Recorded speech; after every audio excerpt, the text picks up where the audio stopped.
Ismene, dear sister, you would think that we had already suffered enough for the curse on Oedipus. I cannot imagine any grief that you and I have not gone through. And now, have they told you of the new decree of our king, Creon? I have heard nothing. I know that 2 sisters lost 2 brothers, a double death in a single hour. And I know that the Argive army fled in the night. But beyond this, nothing. I thought so. And that is why I wanted you to come out here with me. There is something we must do. Why do you speak so strangely? Listen, Ismene. Creon buried our brother Eteocles with military honors, gave him a soldier's funeral, and it was right that he should. But Polynices, who fought as bravely and died as miserably, they say that Creon has sworn no one shall bury him, no one mourn for him, but his body must lie in the fields, a sweet treasure for carrion birds to find as they search for food. That is what they say. And our good Creon is coming here to announce it publicly. And the penalty? Stoning to death in the public square. There it is. And now you can prove what you are. A true sister, or a traitor to our family. Antigone, you are mad. What could I possibly do? You must decide whether you will help me or not. I do not understand you. Help you in what? Ismene, I am going to bury him. Will you come? Bury him? You have just said the new law forbids it. He is my brother, and he is your brother too. But think of the danger. Think what Creon will do. Creon is not strong enough to stand in my way. Oh, sister. Oedipus, our father, died, everyone hating him for what his own search brought to light, his eyes ripped out by his own hand. And Jocasta died, his mother and wife at once. She twisted the cords that strangled her life. And our 2 brothers died, each killed by the other's sword. And we are left. Oh, Antigone. Think how much more terrible than these our own death would be if we should go against Creon and do what he has forbidden. We are only women. We cannot fight with men, Antigone. The law is strong. We must give in to the law in this thing and in worse. I beg the dead to forgive me, but I am helpless. I must yield to those in authority. If that is what you think, I should not want you, even if you ask to come. You have made your choice. You can be what you want to be. But I will bury him.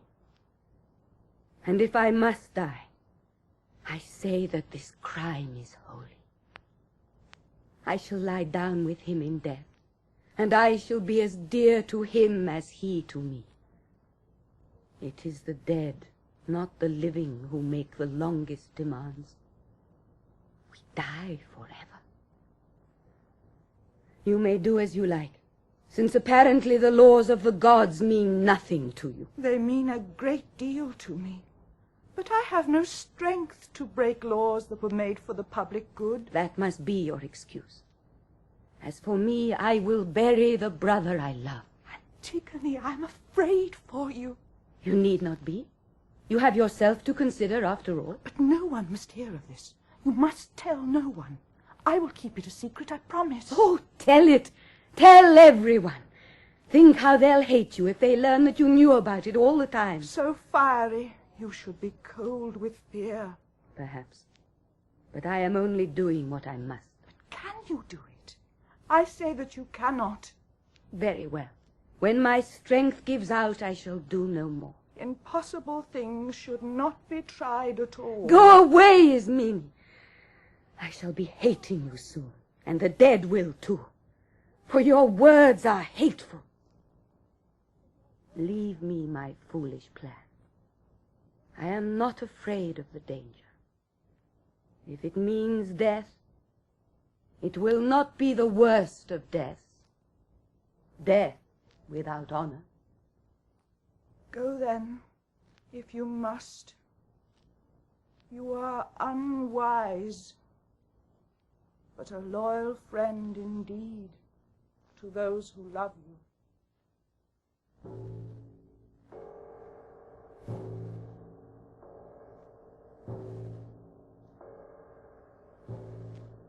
Now the long blade of the sun, lying level east to west, touches with glory Thebes of the 7 gates. Open, unlidded eye of golden day. Oh, Arching light across the eddy and rush of Dirce's stream. striking the white shields of the enemy. thrown headlong backward from the blaze of morning, Polynices, their commander, roused them with windy praises.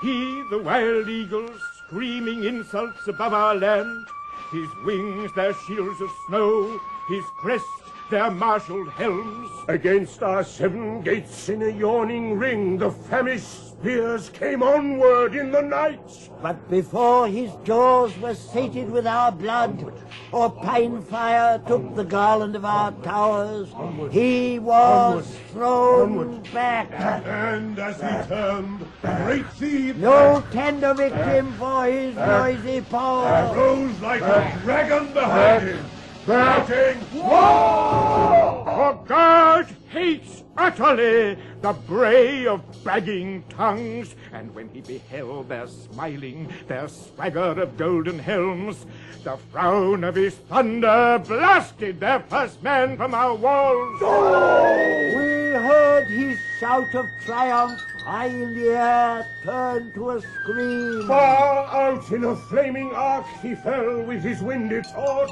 Oh! And the earth struck him. And others, storming in fury no less than his, found shock of death in the dusty joy of battle.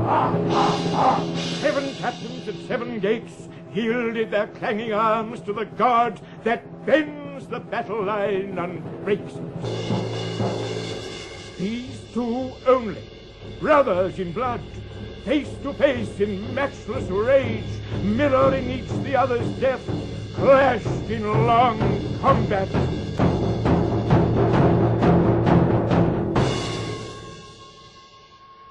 But now, in the beautiful morning of victory, let Thebes of the many chariots sing for joy. With hearts for dancing, we'll take leave of war. Our temples shall be sweet with hymns of praise. And the long night shall echo with our chorus. But now, at last, our new king is coming. Creon of Thebes, Menoikeus' son. In this auspicious dawn of his reign, what are the new complexities that shifting fate has woven for him? What is his counsel? Why has he summoned the old men to hear him? Gentlemen, I have the honor to inform you that our ship of state, which recent storms have threatened to destroy, has come safely to harbor at last, guided by the merciful wisdom of heaven. I have summoned you here this morning because I know that I can depend upon you. Your devotion to King Laius was absolute. You never hesitated in your duty to our late ruler Oedipus. And when Oedipus died, your loyalty was transferred to his children. Unfortunately, as you know, his 2 sons, the princes Eteocles and Polynices, have killed each other in battle. And I, as the next in blood, have succeeded to the full power of the throne. I am aware, of course, that no ruler can expect complete loyalty from his subjects until he has been tested in office. Nevertheless, I say to you at the very outset that I have nothing but contempt for the kind of governor who is afraid, for whatever reason, to follow the course that he knows is best for the state, And as for the man who sets private friendship above the public welfare, I have no use for him either. These are my principles, and that is why I have made the following decision concerning the sons of Oedipus. Eteocles, who died as a man should die, fighting for his country, is to be buried with full military honors, with all the ceremony that is usual when the greatest heroes die.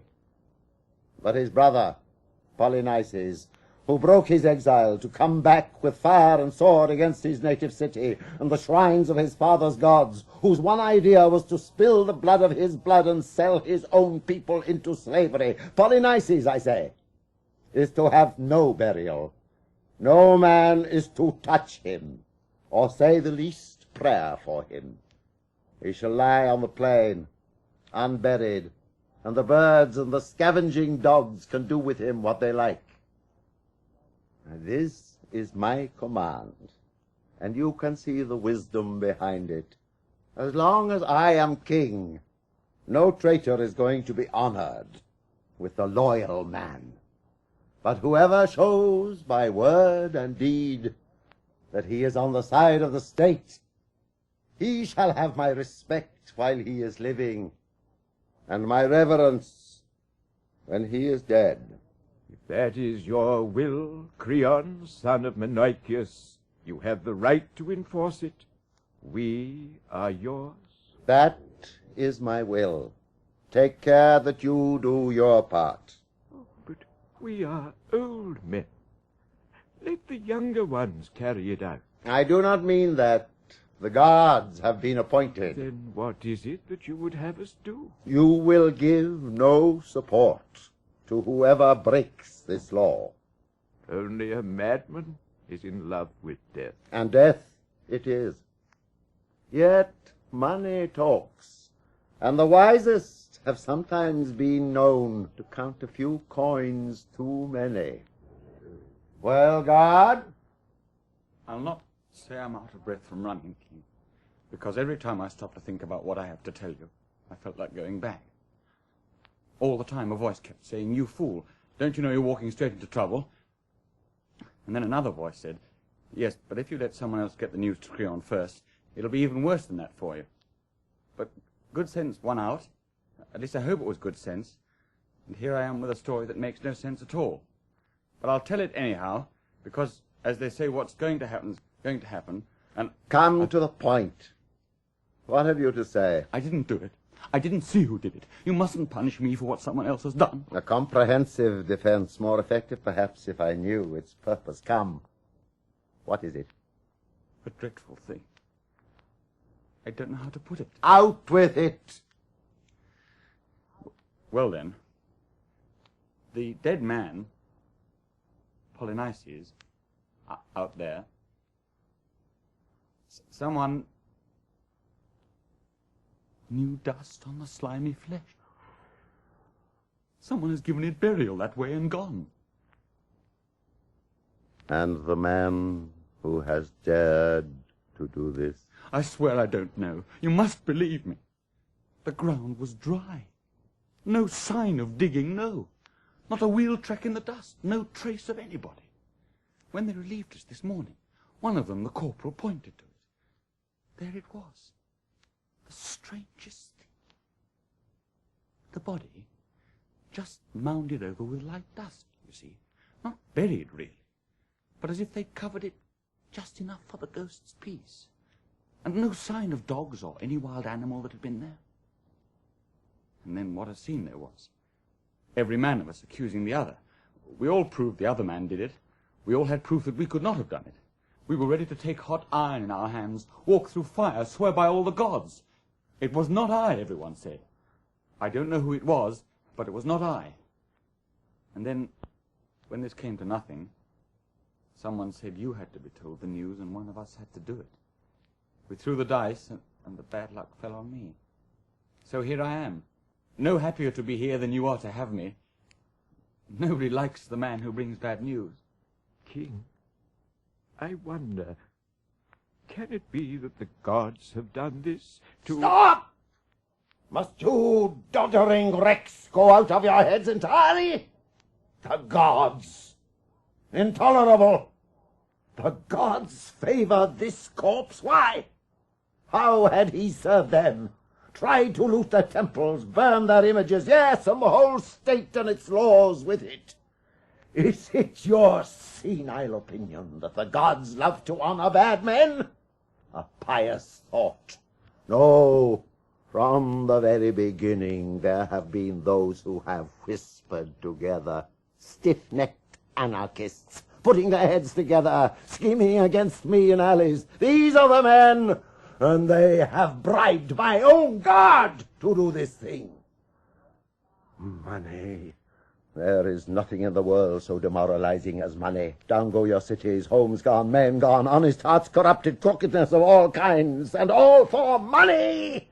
But you, My king, I swear by God and by the throne of God, the man who has done this thing shall pay for it.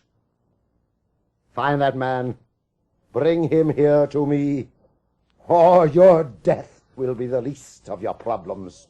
I'll string you up alive, and there will be certain ways to make you discover your employer before you die. And the process may teach you a lesson you seem to have missed. The dearest profit is sometimes all too dear. Do you understand me?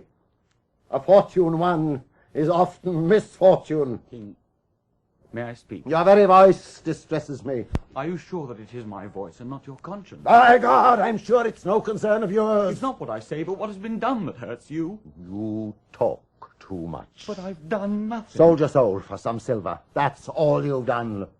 How dreadful it is when the right judge judges wrong. Your figures of speech may entertain you now, but unless you bring me the man, you will get little profit from them in the end. Bring me the man. I'd like nothing better than bringing him the man.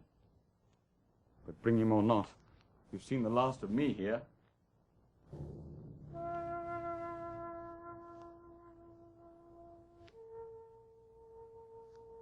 Numberless are the world's wonders, but none more wonderful than man. The storm-grey sea yields to his prows. The huge crests bear him high, earth Holy and inexhaustible. is graven with shining furrows where his ploughs have gone. Year after year, the timeless labor of stallions. The light-boned birds and beasts that cling to cover, the lithe fish lighting their reaches of dim water. All are taken.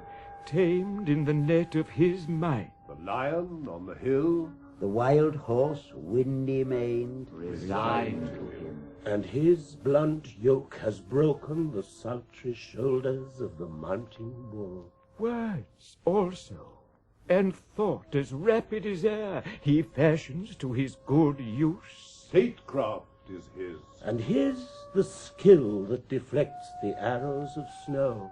the spears of winter rain. From every wind he has made himself secure. From all but one.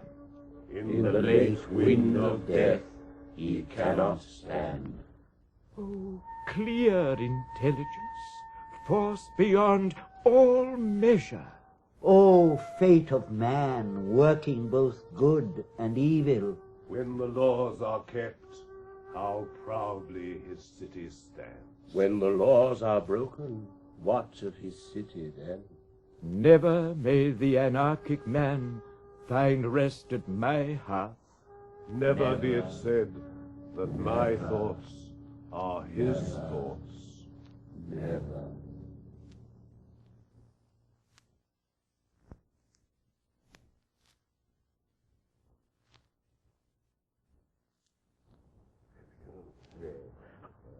But what does this mean? Surely this captive woman is the Princess Antigone. Why should she be taken? Here's the one who did it. We caught her in the very act of burying him. Where's Creon? Coming from the house. What has happened? Why have you come back so soon? O king, a man should never be too sure of anything. I would have sworn that you'd not see me here again. Your anger frightened me so, and the things that you threatened me with. But how could I tell then that I'd be able to solve the case so soon? No dice throwing this time. I was only too glad to come. Here, this woman, she is the guilty one. We found her trying to bury him. Take her then, question her, judge her as you will. I'm through with the whole thing now, and glad of it. But this is Antigone. Why have you brought her here? She was burying him, I tell you. Is this the truth? I saw her with my own eyes. Can I say more? The details, come. Tell me quickly. After those terrible threats of yours, King, we went back and brushed the dust away from the body. The flesh was soft by now and stinking, so we sat on a hill to windward and kept guard. No napping this time. We kept each other awake. But nothing happened until the white round sun whirled in the center of the round sky over us. Then suddenly a storm of dust roared up from the earth, and the sky went out. The plain vanished with all its trees in the stinging dark. We closed our eyes and endured it. The whirlwind lasted a long time, but it passed. And then we looked, and there was Antigone. I have seen a mother bird come back to a stripped nest, heard her crying bitterly a broken note or two for the young ones stolen. Just so, when this girl found the bare corpse and all her love's work wasted, she wept and cried on heaven to damn the hands that had done this thing. And then she brought more dust and sprinkled wine 3 times for her brother's ghost. We ran and took her at once. She was not afraid, not even when we charged her with what she had done. She denied nothing. And this was a comfort to me, but some uneasiness. For it is a good thing to escape from death, but it is no great pleasure to bring death to a friend. And you, Antigone, you with your head hanging, do you confess this thing? I do. I deny nothing. You may go. Tell me briefly, had you heard my proclamation concerning this matter? It was public. Could I help hearing it? And yet you dare defy the law? I dared. It was not God's proclamation. That final justice that rules the world below makes no such laws. Your edict, King, was strong, but all your strength is weakness itself against the immortal, unrecorded laws of God. They are not merely now, they were and shall be forever, beyond man utterly. I knew I must die, even without your decree. I am only mortal. And if I must die now, before it is my time to die, surely this is no hardship. Can anyone, living as I live, with evil all about me, think death less than a friend? This death of mine is of no importance. But if I had left my brother lying in death unburied, then I should have suffered. Now I do not. You smile at me. Ah, Creon, think me a fool if you like, but it may well be that a fool convicts me of folly. Like father, like daughter, both headstrong, deaf to reason, she has never learned to yield. She has much to learn. The inflexible heart breaks first, the toughest iron cracks first, and the wildest horses bend their necks at the pull of the smallest curb. Pride in a slave?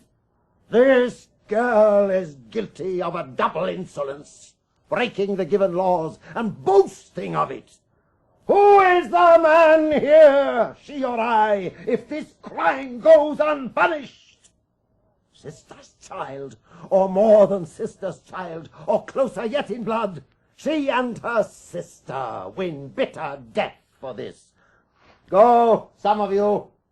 Arrest Ismene. I accuse her equally. Bring her. You will find her sniffling in the house there. Her mind's a traitor. Crimes kept in the dark cry for light, and the guardian brain shudders. But how much worse than this is brazen boasting of barefaced anarchy. Creon, what more do you want than my death? Nothing that gives me everything. Then I beg you, kill me. This talking is a great weariness to me. Your words are distasteful, and I am sure that mine seem so to you. And yet they should not seem so. I should have praise and honor for what I have done. All these men here would praise me were their lips not frozen shut with fear of you. Ah, the good fortune of kings, licensed to say and do whatever they please. You are alone here in that opinion. No, they are with me, but they keep their tongues in leash. Maybe, but you are guilty, and they are not. There is no guilt in reverence for the dead. But Eteocles, was he not your brother too? My brother too. And you insult his memory? The dead man would not say that I insult. He would, for you honor a traitor as much as him. His own brother, traitor or not, and equal in blood. He made war on his country. Eteocles defended it. Nevertheless, there are honors due to all the dead. But not the same for the wicked as for the just. Ah, Creon, Creon. Which of us can say what the gods hold wicked? An enemy is an enemy, even dead. It is my nature to join in love, not hate. Go join them, then. If you must have your love, find it in hell. See, Ismene comes. Those tears are sisterly. The cloud that shadows her eyes rains down gentle sorrow. You too, Ismene.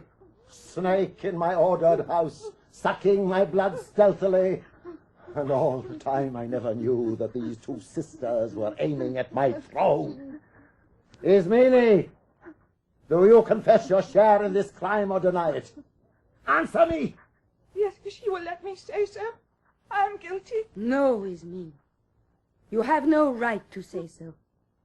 You would not help me, and I will not have you help me. Oh, but now I know what you meant, and I'm here to join you, to take my share of punishment.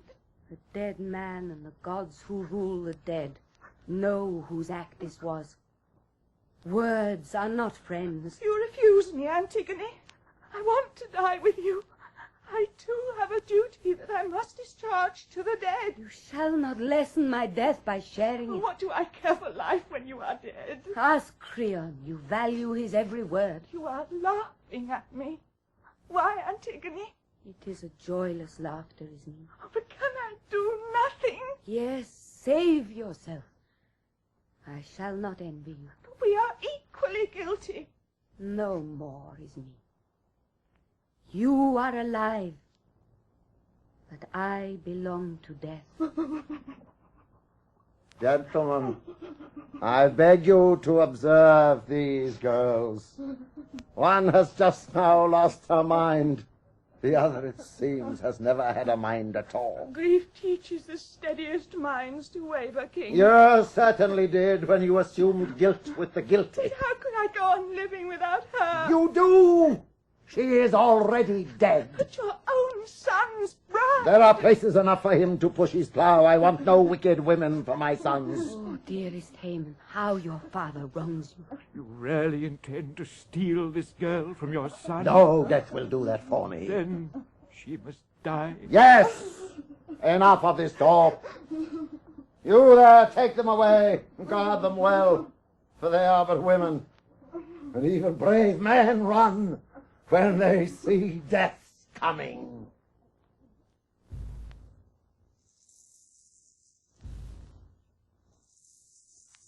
Fortunate is the man who has never tasted God's vengeance. Where once the anger of heaven has struck, that house is shaken forever. Damnation rises behind each child. like a wave cresting out of the black northeast, when the long darkness under sea roars up and bursts, drumming death upon the wind-whipped sand. I have seen this gathering sorrow from time long past loom upon Oedipus' children. Generation from generation takes the compulsive rage of the enemy god. So lately this last flower of Oedipus' line drank the sunlight. But now a passionate word and a handful of dust have closed up all its beauty. What mortal arrogance transcends the wrath of Zeus? Sleep cannot lull him, nor the effortless long months of the timeless gods. But he is young forever, and his house is the shining day of high Olympus. All that is and shall be, and all the past is his. No pride on earth is free of the curse of heaven. The straying dreams of men may bring them ghosts of joy. But as they drowse, the waking embers burn them. Or they walk with fixed eyes as blind men walk. But ancient wisdom speaks for our own time. Fate works most for woe, with folly's fairest show. Man's little pleasure is the spring of sorrow. But here is Haemon, king, the last of all your sons. Is it grief for Antigone that brings him here, and bitterness at being robbed of his bride? We shall soon see, and no need of diviners.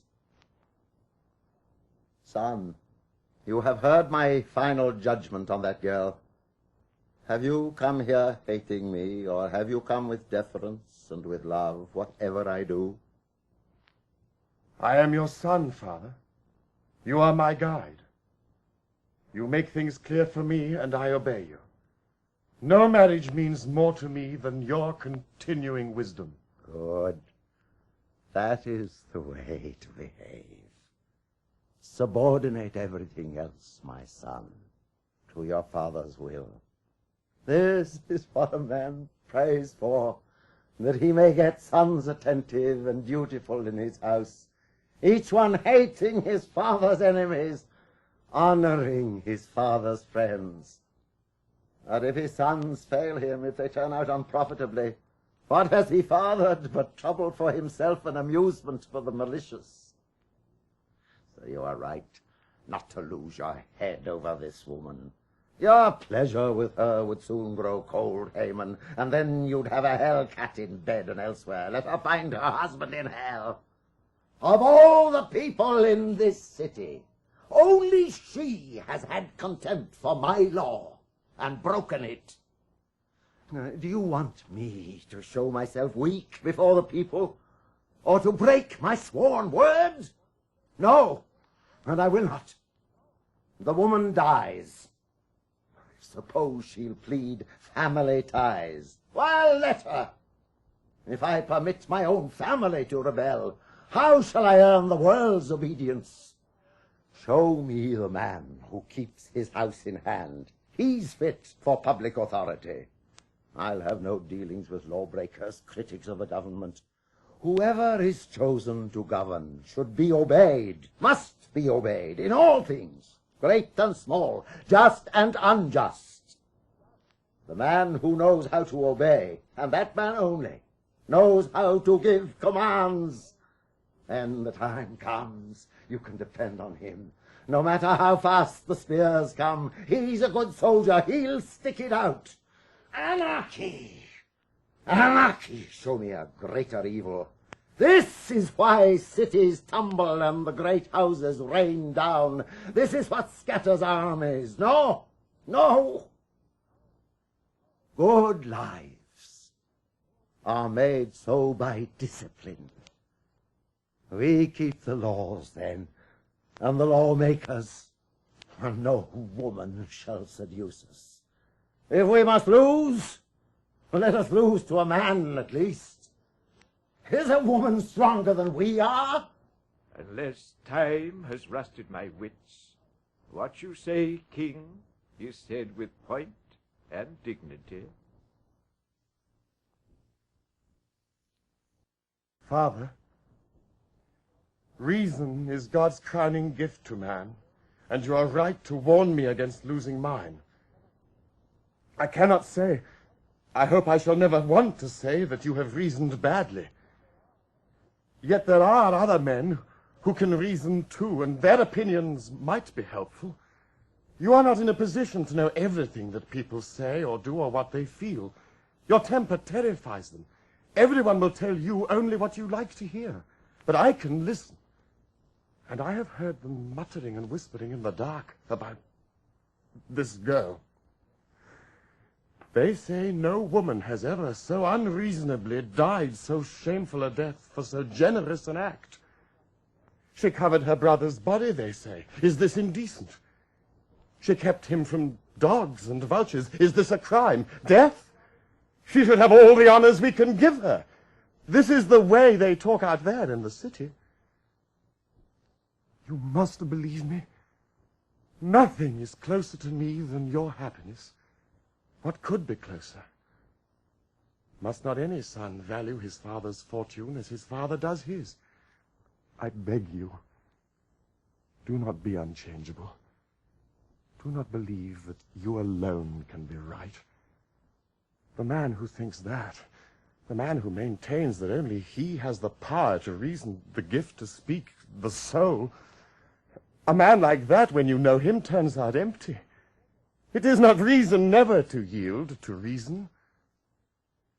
In flood time, you can see how some trees bend, and because they bend, even their twigs are safe. While stubborn trees are torn up, roots and all. And the same thing happens in sailing. Make your sheet fast, never slacken, and over you go, head over heels and under, and there's your voyage. Forget you are angry. Let yourself be moved. I know I am young, but please, let me say this. The ideal condition would be, I admit that men should be right by instinct.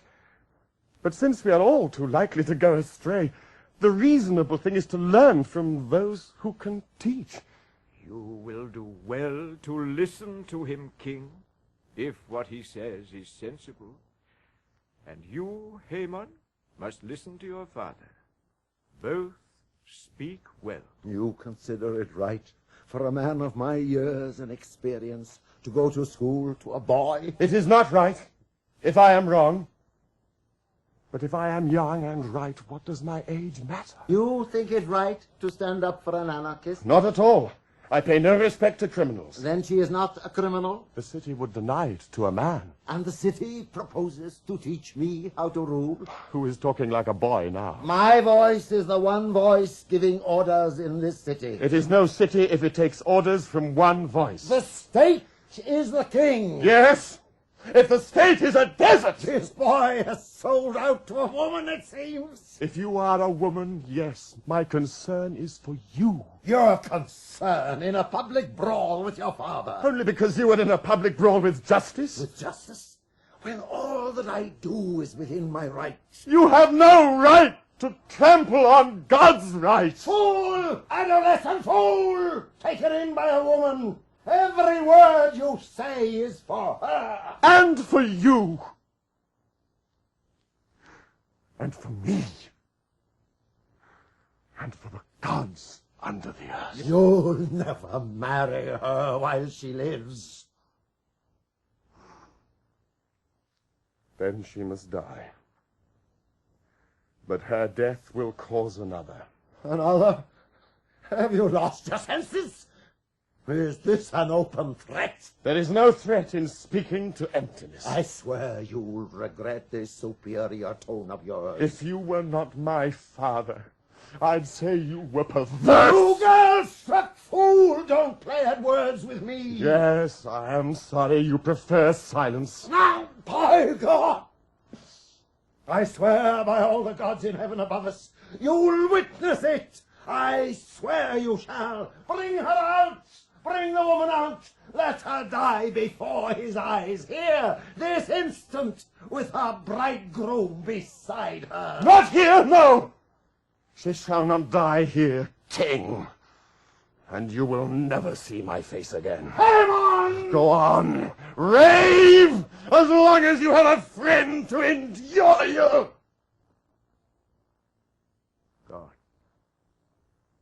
God.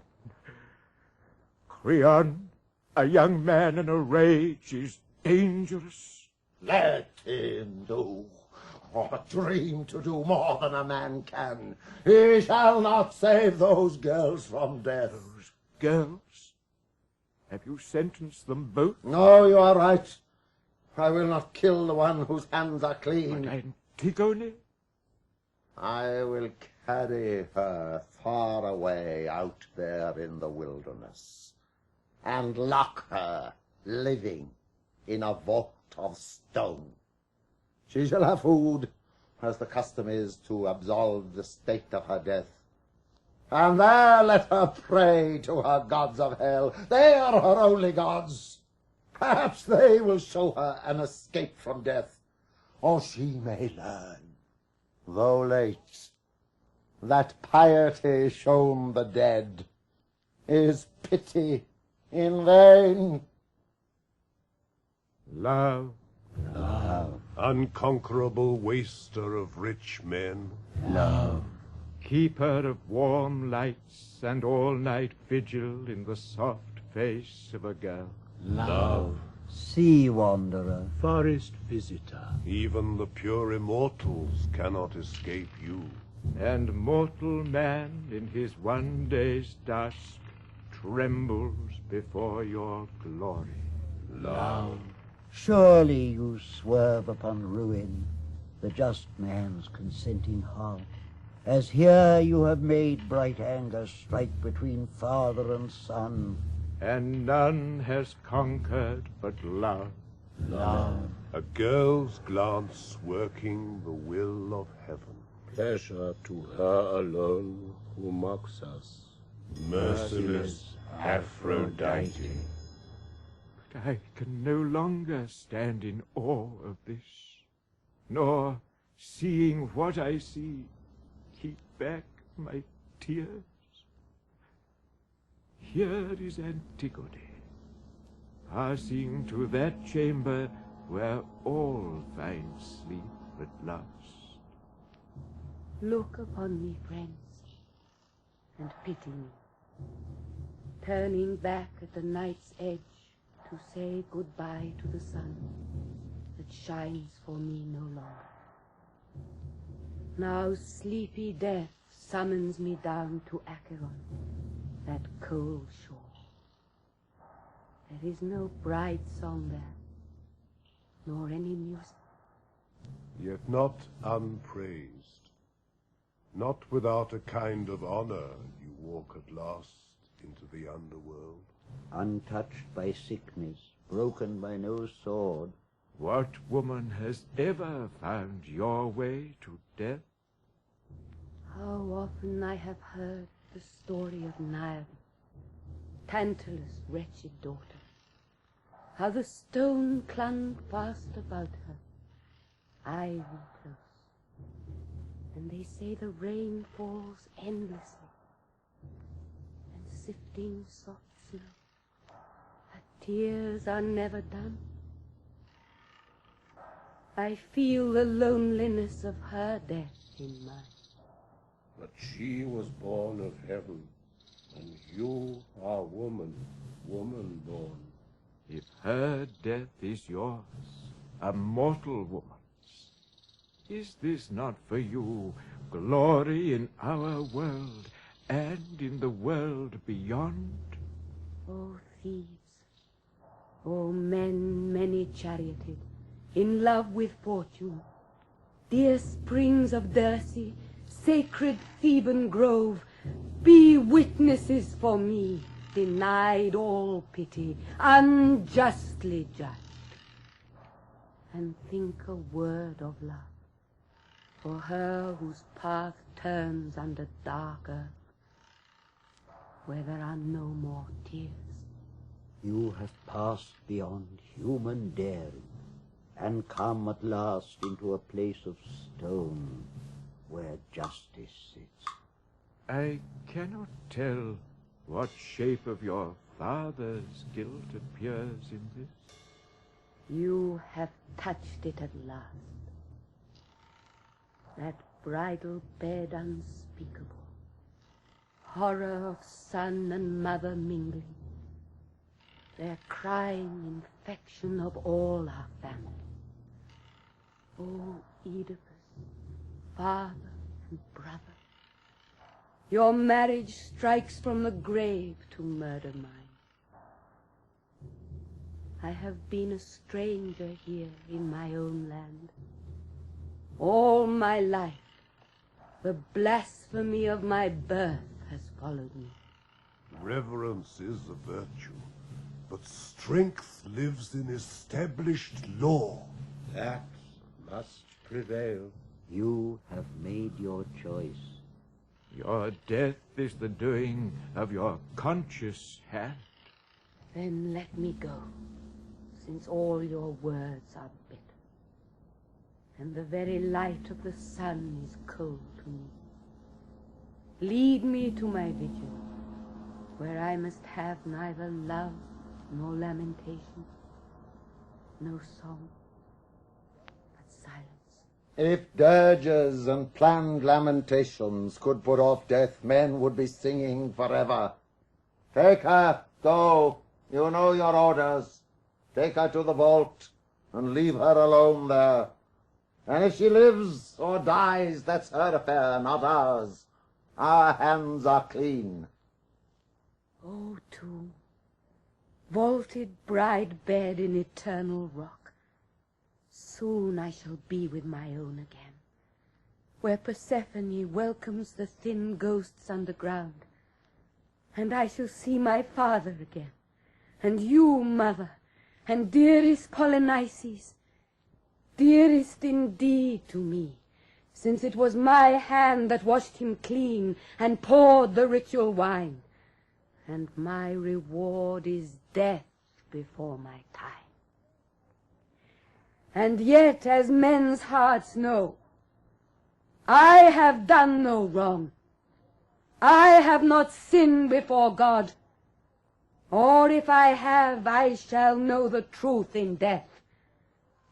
But if the guilt lies upon Creon who judged me, then I pray, may his punishment equal my own. Oh, passionate heart, unyielding, tormented still by the same winds. Our gods shall have cause to regret their delaying. Ah, that voice is like the voice of death. And the doom it has pronounced shall be fulfilled. Thieves, and you, my father's gods, and rulers of Thebes, you see me now, the last unhappy daughter of a line of kings, your kings, led away to death.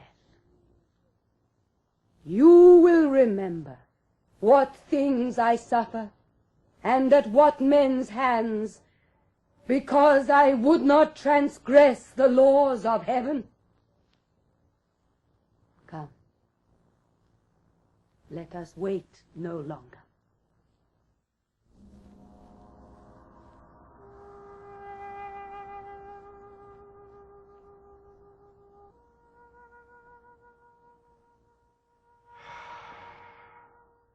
All Danae's beauty was locked away in a brazen cell where the sunlight could not come. A small room, still as any grave, enclosed her. Yet she was a princess too, and Zeus in a rain of gold poured love upon her. Oh, child, child, no power in wealth or war, or tough sea-blackened ships can prevail against untiring destiny. Andrias' son also, that furious king, bore the gods' prisoning anger for his pride. Sealed up by Dionysus in death's stone, his madness died among echoes. So at the last he learned what dreadful power his tongue had mocked. For he had profaned the revels, and fired the wrath of the 9 implacable sisters that loved the sound of the flute. And old men tell a half-remembered tale of horror done where a dark ledge splits the sea, and a double surf beats on the grey shores. Our king's new woman, sick with hatred for the queen he had imprisoned, ripped out his 2 sons' eyes with her bloody hands, while grinning Ares watched the shuttle plunge 4 times. 4 blind wounds crying for revenge. Crying. Tears and blood mingled. Piteously born, those sons whose mother was of heavenly birth, Her father was the god of the north wind, and she was cradled by gales. She raced with young colts on the glittering hills, and walked untrammeled in the open light. But in her marriage, deathless fate found means to build a tomb like yours, for all her joy.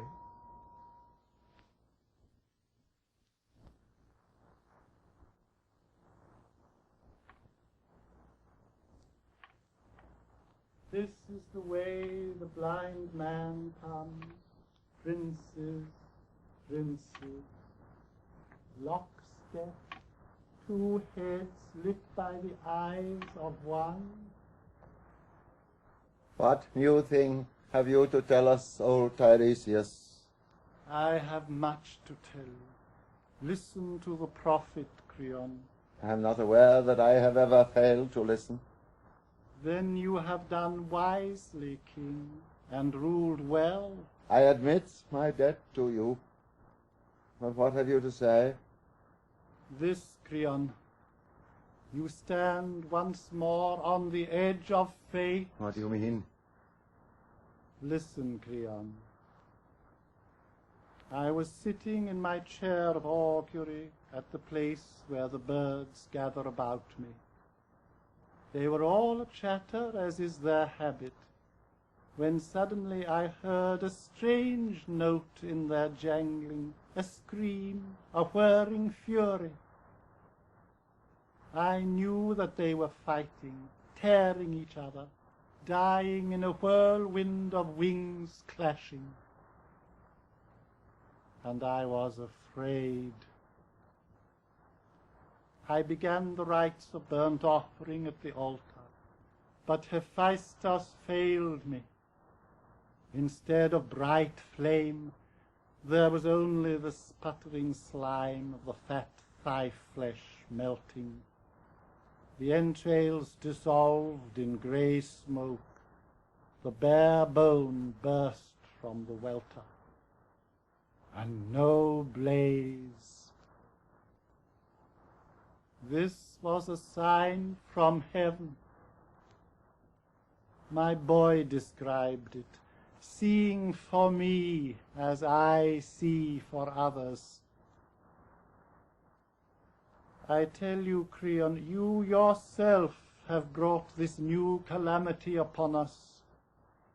Our hearths and altars are stained with the corruption of dogs and carrion birds that glut themselves on the corpse of Oedipus' son. The gods are deaf when we pray to them. Their fire recoils from our offering. Their birds of omen have no cry of comfort, for they are gorged with the thick blood of the dead. O my son, these are no trifles. Think, all men make mistakes, but a good man yields when he knows his course is wrong and repairs the evil. The only crime is pride. Give in to the dead man. Do not fight with a corpse. What glory is it to kill a man who is dead? Think, I beg you. It is for your own good that I speak as I do. You should be able to yield for your own good. It seems that prophets have made me their especial prophets. All my life long I have been a kind of butt for the dull arrows of doddering fortune-tellers. No, Tiresias, if the great eagles of God himself should carry him stinking bit by bit to heaven, I would not yield. I am not afraid of pollution. No man can defile the gods. Do what you will. Make money, speculate in India gold or the silver gold from Sardis. Get rich, but not by my consent to bury him. Tiresias, it is a sorry thing when a wise man sells his wisdom, lets out his words for hire. Ah, Creon, is there no man left in the world? To do what? Come, let's have the aphorism. No man who knows that wisdom outweighs any wealth. As surely as bribes are baser than any baseness. You are unwise, Creon. You are deathly unwise. As you say, it is not my place to challenge a prophet. You do. You say my prophecy is for sale. The generation of prophets has always loved gold. The generation of kings has always loved brass. You forget yourself. You are speaking to your king. I know it. You are a king because of me. You have a certain skill, but you serve your own ends. King, you will drive me to words that... Say them, say them! Only remember, I will not pay you for them. No, you will find them too costly. No doubt. Speak! Whatever you say, you will not change my will.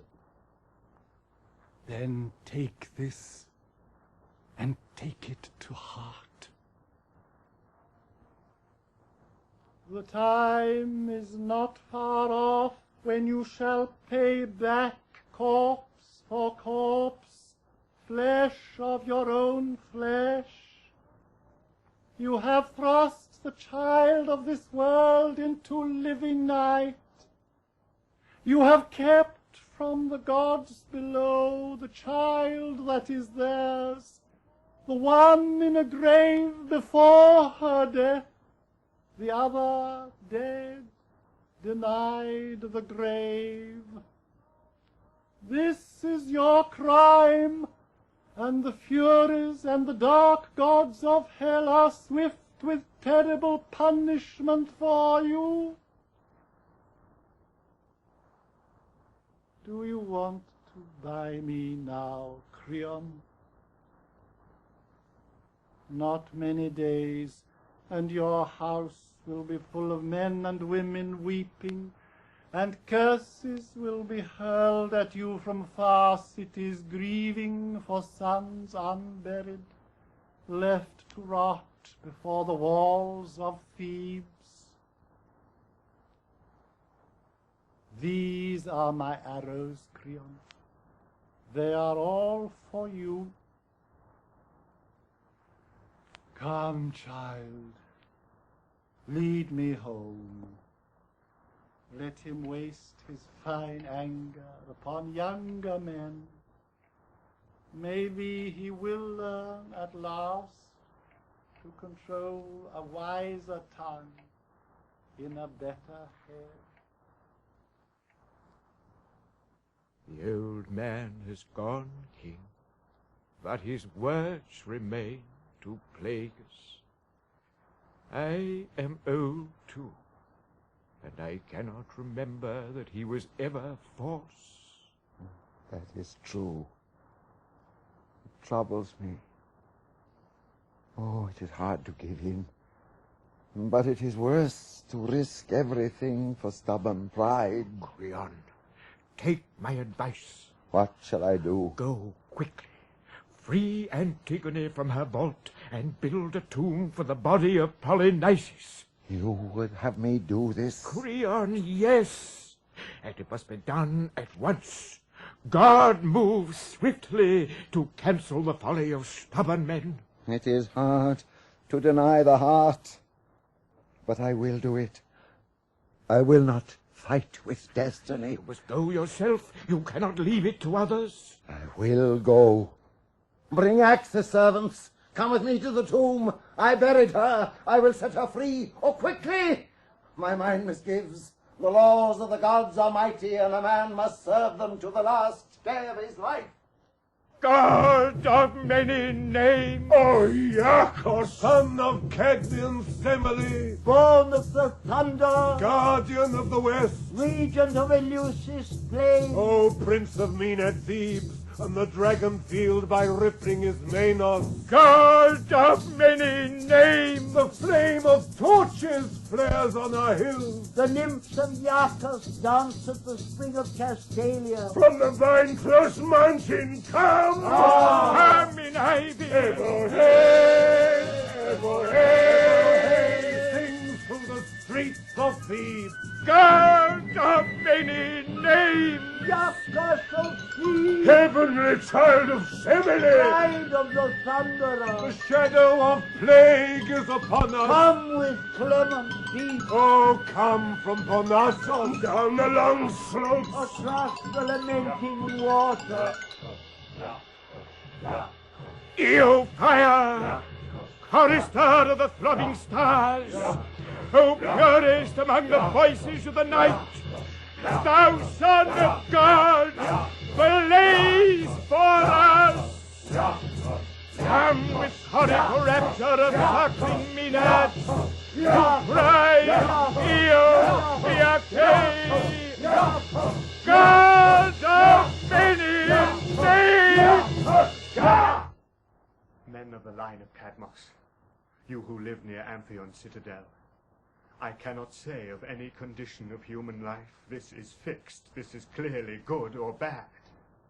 Fate raises up and fate casts down the happy and unhappy alike. No man can foretell his fate.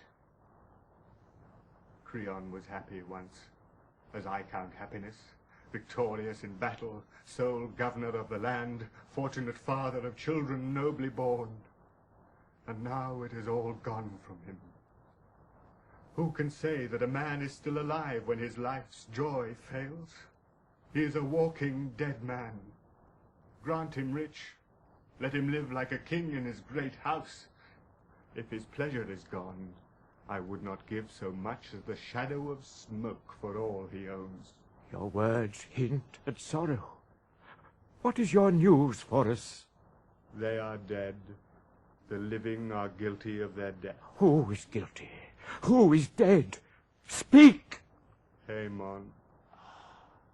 Haemon is dead, and the hand that killed him is his own hand. Father's or his own? His own, driven mad by the murder his father had done. Tiresias, Tiresias, how clearly you saw it all. This is my news. You must draw what conclusions you can from it. Look, Eurydice, our queen. Has she overheard us? I have heard something, friends. As I was unlocking the gate of Pallas' shrine, for I needed her help today, I heard a voice telling of some new sorrow, and I fainted there at the temple with all my maidens about me. But speak again. Whatever it is, I can bear it. Grief and I are no strangers. Dearest lady, I will tell you plainly all that I have seen. I shall not try to comfort you. What is the use, since comfort could lie only in what is not true? The truth is always best. I went with Creon to the outer plain where Polynices was lying. No friend to pity him, his body shredded by dogs. We made our prayers in that place to Hecate and Pluto that they would be merciful. And we bathed the corpse with holy water, and we brought fresh broken branches to burn what was left of it. and upon the urn we heaped up a towering barrow of the earth of his own land. When we were done, we ran to the vault where Antigone lay on her couch of stone. One of the servants had gone ahead, and while he was yet far off, he heard a voice grieving within the chamber, and he came back and told Creon, and as the king went closer, the air was full of wailing, the words lost, and he begged us all to make haste.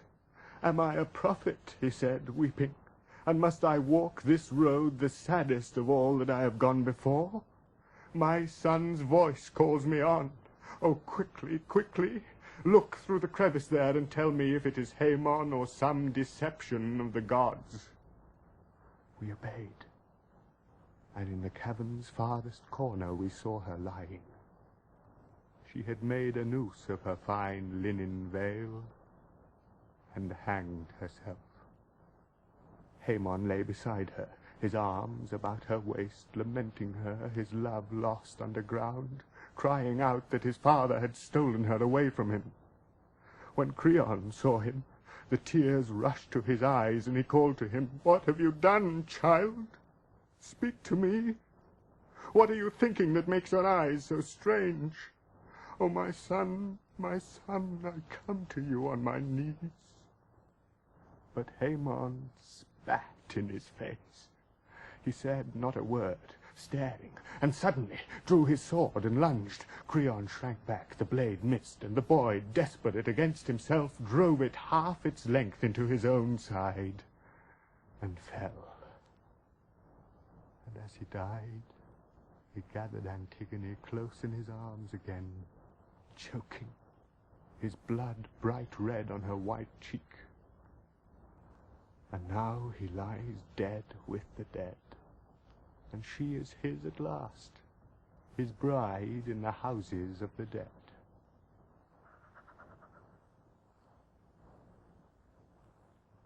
She has left us without a word. What can this mean? It troubles me too. Yet she knows what is best. Her grief is too great for public lamentation. Doubtless she has gone to her chamber to weep for her dead son, leading her maidens in his dirge. Maybe so, but I fear this deep silence. I will see what she is doing. I will go in. But here is the king himself.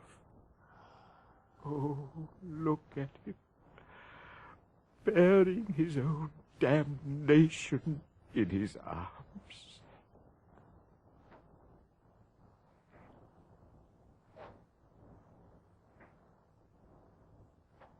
Nothing you can say can touch me anymore. My own blind heart has brought me from darkness to final darkness. Here, you see the father murdering the murdered son, and all my kingly wisdom. Haemon, my son, so young to die. I was the fool, not you. And you died for me. That is the truth. You were late in learning it. Surely a god has crushed me beneath the hugest weight of heaven and driven me to trample out the thing I held most dear. The burden you carry in your hands is heavy, but it is not all. You will find more in your house. What burden worse than this shall I find there? The queen is dead. Oh, thoughts of death. Death, world. Is there no pity for me? And you, angel of evil, I was dead, and your words are death again. Is it true, boy? Can it be true? Is my wife dead? Has death bred death? See for yourself. Oh. Oh, pity. My wife. My son. She stood before the altar, and her heart welcomed the knife her own hand guided, and a great cry burst from her lips for Megareus dead, and for Haemon dead, her sons. And her last breath was a curse for their father, the murderer of her sons.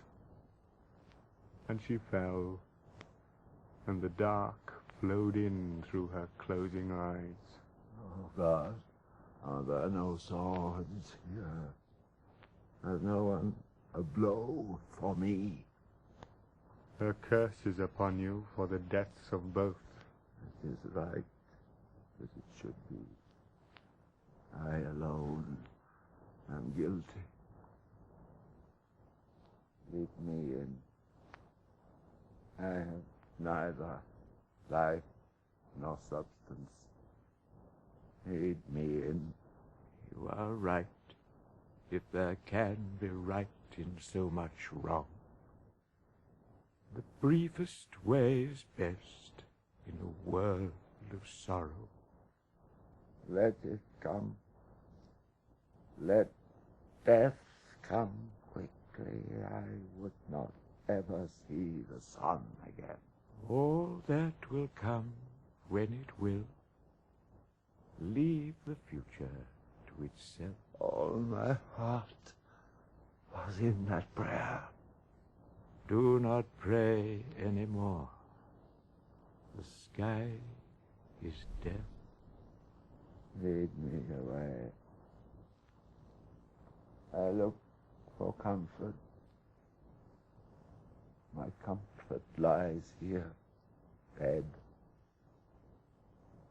Whatever my hands have touched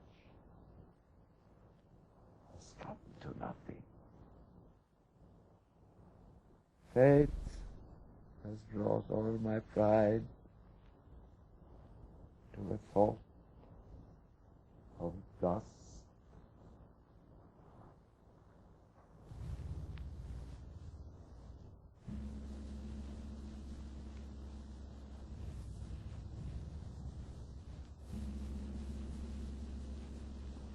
There is no happiness where there is no wisdom. No wisdom, but in submission to the gods. Big words are always punished. And proud men in old age learn to be wise.